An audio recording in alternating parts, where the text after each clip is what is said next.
Maravilhas fez conosco o Senhor, exultemos de alegria.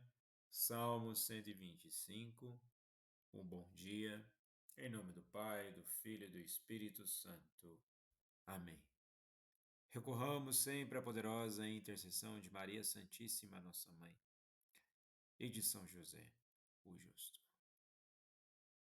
E reconhecer que Deus fez maravilhas em nossas vidas é saber que nos momentos mais difíceis, complicados, desesperadores, Deus de fato nos deu esperança,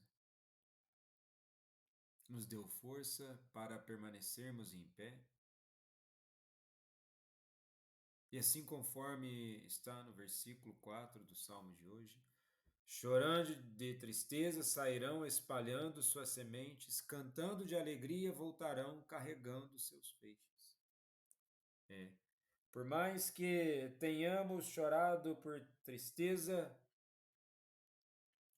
tenhamos lamuriados, angustiados, tudo isso se espalhou como semente, e a partir disso, em Deus surgiu a possibilidade da esperança e uma vida nova.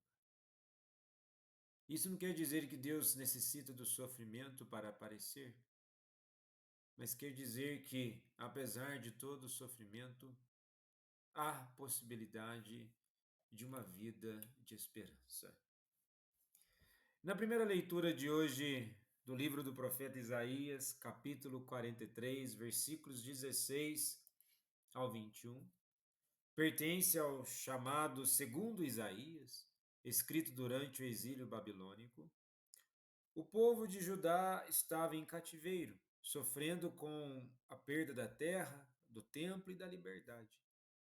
Este trecho é profético e consolador, com tom de nova criação. O profeta recorda o passado, o Êxodo, para anunciar algo novo que Deus está fazendo, a libertação e restauração de seu povo. E vejamos, nos dias de hoje, nós podemos estar sofrendo com algum tipo de cativeiro, ou seja, uma situação que nos mantém preso em sofrimento, uma perda de algo, e até mesmo tudo isso vai tirando aos poucos a nossa liberdade. Mas vejamos, em Deus sempre existirá a possibilidade de mudança. E nos versículos 16 e 17 está exatamente a menção ao Êxodo, aquele que abriu uma estrada no mar. Deus mostra ser o Senhor da história, capaz de derrotar impérios e libertar seu povo.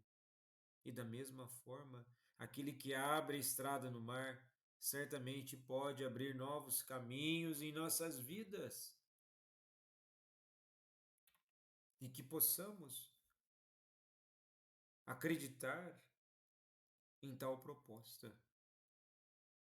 A primeira leitura de hoje é um convite à esperança, mesmo em tempos de crise, sofrimento ou estagnação espiritual. Deus não se repete, ele renova, surpreende e transforma. E se você estiver sentindo como está no deserto, Deus certamente quer fazer nascer rios em sua aridez. Confie. A confiança pode ser uma aproximação de intimidade, ou a confiança pode ser por de fato de uma grande necessidade. E nós somos seres constantemente necessitados de Deus.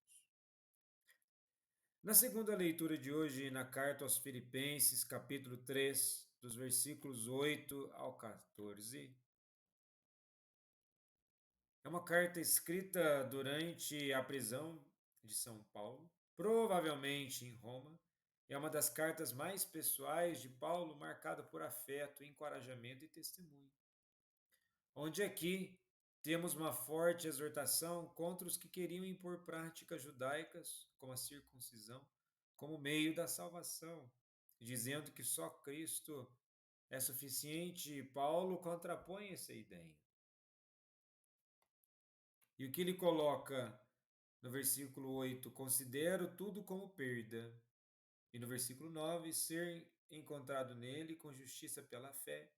E o versículo 10, conhecer Cristo, a força da ressurreição, comunhão nos sofrimentos. Ou seja, a nossa esperança e justificação está em Cristo. E nesse sentido, não basta conhecer sobre Jesus, é preciso viver nele, a esperança nele. A fé exige desapego, inclusive de glórias religiosas, de glórias pessoais, para que verdadeiramente nos encontremos em Deus. E na dinâmica da leitura, sofrer por Cristo é parte da caminhada, não desvio. E cada cristão é chamado a correr com os olhos fixos em Cristo, conforme está em Hebreus 12, versículos 1 ao 2. E podemos nos perguntar no dia de hoje, nós corremos atrás de tantas coisas. E quais são essas coisas? E quais delas verdadeiramente vai nos trazer proximidade com Deus? Vai nos trazer a comunhão em Cristo e até mesmo aspectos de salvação? É sempre bom e importante refletir sobre isso. E no Evangelho de hoje, em João capítulo 8, dos versículos 1 ao 11, que temos novamente uma dimensão da misericórdia, sabedoria e verdade de Jesus. Jesus vai ao Monte das Oliveiras, lugar de oração e intimidade com Deus, volta ao templo para ensinar. O contraste mostra sua autoridade espiritual e a rigidez legalista dos fariseus. Vejamos bem, olha, Jesus ele vai ao monte, um lugar de oração e intimidade. O templo também deveria ser um lugar de ensinamento, intimidade e oração. Mas o contraste é que é exatamente ao Jesus se deparar com a citação dos versículos ali 3 e 4, onde os fariseus colocam a mulher no centro como objeto de humilhação. O homem adúltero não aparece. Já se percebe a hipocrisia e machismo do julgamento. E ao dizer aqui o termo machismo, não se trata de uma questão ideológica. Vejamos bem, se tem uma mulher que estava em pecado, certamente tem um homem.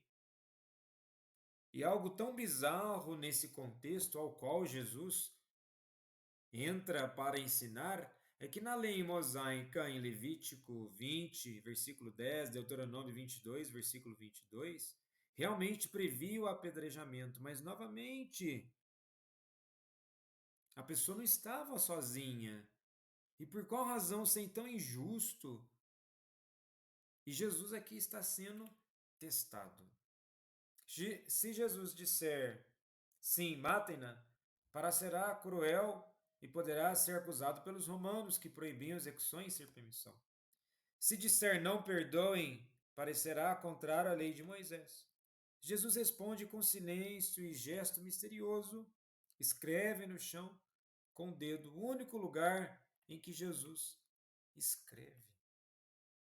Escrever com o dedo no chão? Pode lembrar aqui Deus escrevendo a lei nas tábuas de pedra, Êxodo 31, versículo 18?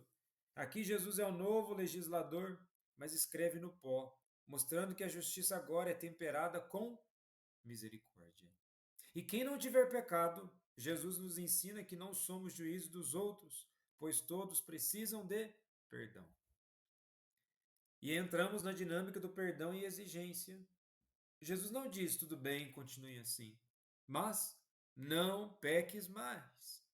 O perdão é graça transformadora, não permissão para o erro.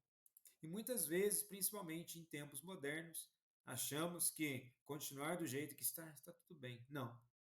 Novamente, aderir à vida em Cristo é sinal de renovação, de recuperação. Misericórdia é um apontamento para a vida nova e que possamos ter esperança de nos tornarmos pessoas diferentes em Cristo. Jesus, manso e humilde de coração, fazei o nosso coração semelhante ao vosso.